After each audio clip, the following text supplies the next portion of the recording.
Hello my dear student.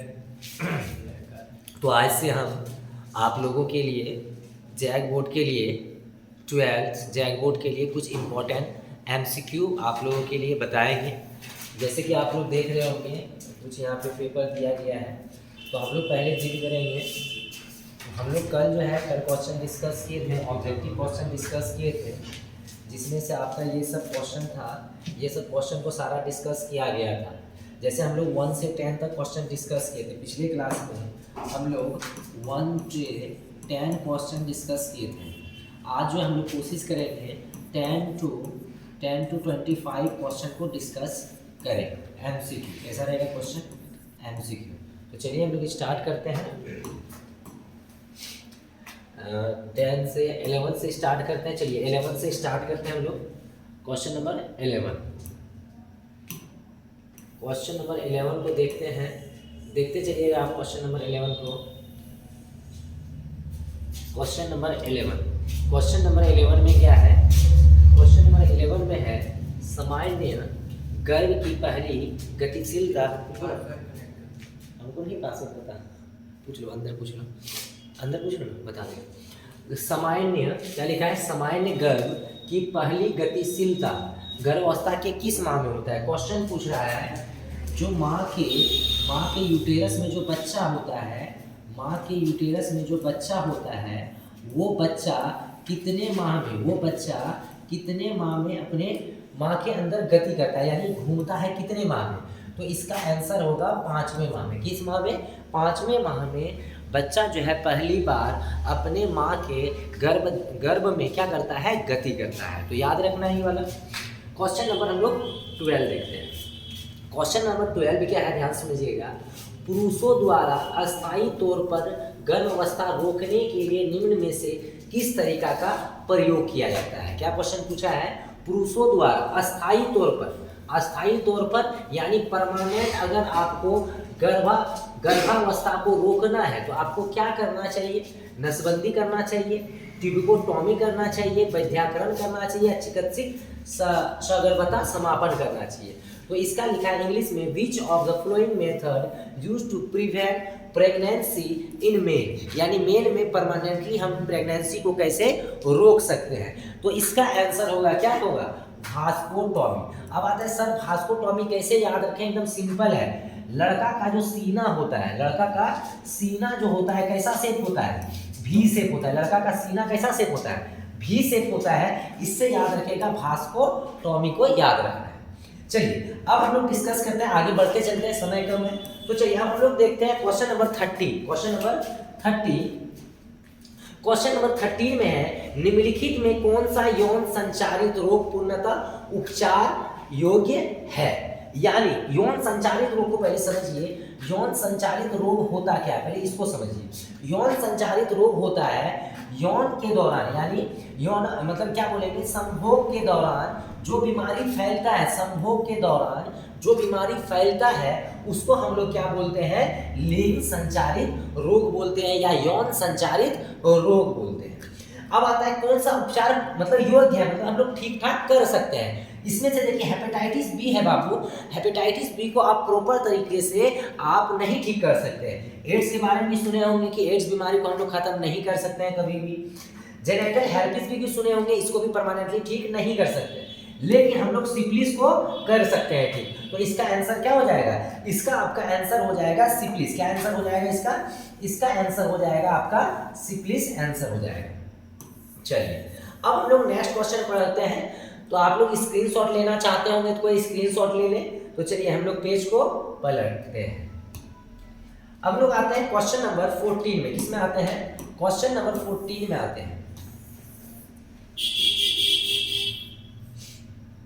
चलिए question number 14 है युग्मनज। क्या है? युग्मनज एवं प्रारंभिक भ्रूण के फॉलोपियन नलिका में स्थानांतरण में को क्या कहते हैं? क्या बोल रहा है कि जैसे मान लीजिए युग्मनज है, ये क्या है? स्पर्म और ये ओवम। स्पर्म और ओवम दोनों मिलके क्या बनाया? युग्मनज बनाया। क्या बनाया? युग्मनज बनाया। तो ये हो गया युग्मनज। क्या हो गया? युग्मनज। इसका गुणसूत्र हो गया 2n हो गया। इसके बाद क्या रहेगा युग्मनज, या हम लोग युग्मनज को ही क्या बोलते हैं प्रारंभिक भ्रूण, या हम लोग इसको बोल सकते हैं प्रारंभिक भ्रूण बोलेंगे। क्या बोलेंगे? प्रारंभिक भ्रूण बोलेंगे। क्या बोलेंगे? प्रारंभिक भ्रूण बोलेंगे। तो आप युग्मनज बोल दीजिए इसको या प्रारंभिक भ्रूण के फॉलोपियन नलिका में स्थानांतरण। कहाँ पे इसको स्थानांतरण करेंगे? तो बोल रहा है कि नलिका में। ये देखिए आपका हो गया नलिका, तो बोलता है कि यहाँ पे हम जो है इस वाले को यहाँ पे हम ले जाके रख दिए, यहाँ पे ले जाके रख दिए। ये क्या कहलाएगा? ये क्या कहलाएगा? IVF यानी इंट्रा विट्रो फर्टिलाइजेशन कहलाएगा।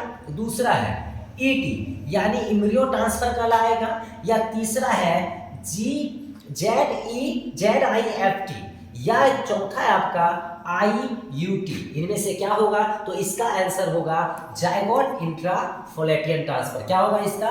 तो ये जो हम लोग ट्रांसफर किए इसको हम लोग बोलते हैं जिप्ट बोलते हैं। इसी को हम लोग क्या बोलते हैं? जिप्ट बोलते हैं। चलिए क्वेश्चन नंबर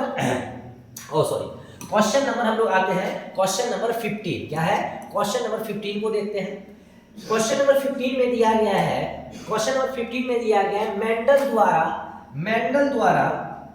मेंडल द्वारा संपादित एकल संकर। क्या बोला है यहाँ पे? ध्यान से देखना, एकल संकर क्रॉस यानी इसका इंग्लिश लिख लीजिए मोनो हाइब्रिड क्रॉस। क्या हो गया? मोनो हाइब्रिड क्रॉस का क्या पूछा? F2 जीनोटाइप पूछ रहा है। क्या पूछ रहा है आपसे? F2 जीनोटाइप अनुपात क्या होगा? तो F2 जीनोटाइप अनुपात क्या होता है? जीनोटाइप मतलब समझिए जीन मेकअप। क्या पूछ रहा है आपसे? जीन मेकअप पूछ रहा है, यानी जीन कैसा कैसा है। तो हम लोग बोले थे जीन एक, ये वाला होगा आंसर। क्या होगा? ये वाला 1:2:1। एक बार हम रिकैप कर देते हैं। मोनो हाइब्रिड का रेशियो जैसे हम लोग पढ़े थे, मोनो हाइब्रिड का रेशियो जो था फिनोटिपिक रेशियो कितना था आपका? 3:1 था। जबकि जीनोटिपिक रेशियो का बात करें तो जीनोटिपिक रेशियो आपका था 1:2:1 था। तो इसका आंसर क्या हो जाएगा? 1:2:1 हो जाएगा। अब हम लोग आते हैं क्वेश्चन नंबर 16 में। किसमें आते हैं? Question number 16। तो चलिए क्वेश्चन नंबर 16 देखते हैं। लिखा है निम्नलिखित में कौन सा कथन फिनाइल कीटोनुरिया। देखिए फिनाइल कीटोनुरिया क्या है? फिनाइल कीटोनुरिया एक डिसऑर्डर है। एक क्या है? फिनाइल कीटोनुरिया के बारे में हम पढ़े होंगे तो याद होगा। फिनाइल कीटोनुरिया जो है एक क्या है? उपापचयी रोग है। कैसा रोग है? उपापचयी रोग है। कैसा रोग है? उपापचयी रोग है। अब आता है उपापचयी रोग जो है, उपापचयी रोग में क्या है? जन्मजात है या ऑलिंग है? यहाँ दिया है जन्मजात ऑलिंग, तो इसका आंसर होता है जन्मजात। ये कैसा रोग है? जन्मजात रोग है। चलिए तो हम लोग क्वेश्चन आगे बढ़ते हैं, आप लोग इसी तरह बने रहें। चलिए अब हम लोग क्वेश्चन करेंगे, क्वेश्चन नंबर 17 डिस्कस करेंगे। क्या करेंगे? क्वेश्चन नंबर 17 डिस्कस करते हैं। चलिए क्वेश्चन नंबर 17 में दिया गया है, देखिए मेंडल के अनुसार क्या दिया है? मेंडल के अनुसार, मेंडल को जान रहे होंगे, द फादर ऑफ जेनेटिक्स क्या है? ये जो है मेंडल जो है पिता है, किसका? अनुवांशिकी का पिता है। ये सब इंपॉर्टेंट क्वेश्चन है, याद रखिएगा। ये सब क्वेश्चन पूछा जाता है ऑब्जेक्टिव में। मेंडल के अनुसार कोई वस्तु अपरिवर्तित रूप से जनक से संतति को युग्मकों के माध्यम से उत्तरोत्तर पीढ़ियों को अग्रसित होती है, जिसे उन्होंने क्या कहा? क्या बोला? इंग्लिश से समझिए। According to Mendel something is stably pass down and unchange. बोल रहा है कि मेंडल के अनुसार क्या बोला गया था कि कोई चीज होता है जो कि स्टेबली क्या होता है? और स्टेबली क्या होता है? पास्ट हो जाता है। कहाँ पे? पेरेंट से ऑफस्प्रिंग में। कहाँ जाता है? बोल रहा है ये क्वेश्चन क्या बोल रहा है? ये जैसे मान लीजिए आपका पेरेंट है, ये क्या है? पेरेंट है। क्या बोल रहा है? पेरेंट से ऑफस्प्रिंग में। किसमें? ऑफस्प्रिंग में। ये ऑफस्प्रिंग है, ये पेरेंट है, ये आपका क्या है? ऑफस्प्रिंग। बोल रहा है कुछ चीज जो है पेरेंट से, कहां से? पेरेंट से ऑफस्प्रिंग में ट्रांसफर हो जा रहा है कुछ बिना चेंज हुए, उसको हम लोग क्या बोलते हैं? तो देखिए मेंडल जो है उसको नाम दिया था फैक्टर। मेंडल क्या नाम दिया था? उसको फैक्टर दिया था। और फैक्टर को आजकल हम लोग क्या बोलते हैं? जीन बोलते हैं। फैक्टर को आजकल हम लोग क्या बोलते हैं? जीन बोलते हैं। तो ये याद रखना है। तो इसका आंसर क्या हो गया? 17 का आपका हो गया फैक्टर। चलिए क्वेश्चन नंबर 18 में आते हैं। क्वेश्चन नंबर 18 में आते हैं और देखते हैं हम लोग क्वेश्चन नंबर 18 को। निम्नलिखित में किसमें एक्सो नर प्रकार का लिंग निर्धारण क्रिया विधि द्वारा होता है। देखिए तो आपको हम वन बाय वन करके बताते हैं। मनुष्य का होता है XX XY होता है, यानी ये वाला आंसर आपका नहीं होगा। दूसरा मधुमक्खी भी नहीं होगा। तीसरा पक्षी भी नहीं होगा, यानी आपका आंसर क्या हो गया? टिड्ढा। क्या हो गया आंसर? आपका आंसर हो गया टिड्ढा, आपका आंसर हो जाएगा ये वाला। चलिए अब यहाँ तक क्लियर हो जाने के बाद हम लोग आगे बढ़ते हैं आगे क्वेश्चन की तरफ। क्वेश्चन नंबर 19 में हम लोग आते हैं। किसमें आते हैं? Question number 19। चलिए क्वेश्चन नंबर 19 को देखते हैं। 19 में क्या है? डीएनए। क्या है? डीएनए। डीएनए का फुल फॉर्म याद रखना चाहिए आप लोगों को। डीएनए का फुल फॉर्म क्या होता है? देखते चलिएगा। Deoxy ribo nucleic acid. क्या होता है? डीऑक्सी राइबो न्यूक्लिक एसिड, ठीक ना। तो डीएनए के पॉलीन्यूक्लियोटाइड श्रृंखला का आधार किससे बना होता है? यानी इसका जो श्रृंखला है इस टाइप का जो देखे होंगे, बोलता है किससे बना हुआ होता है।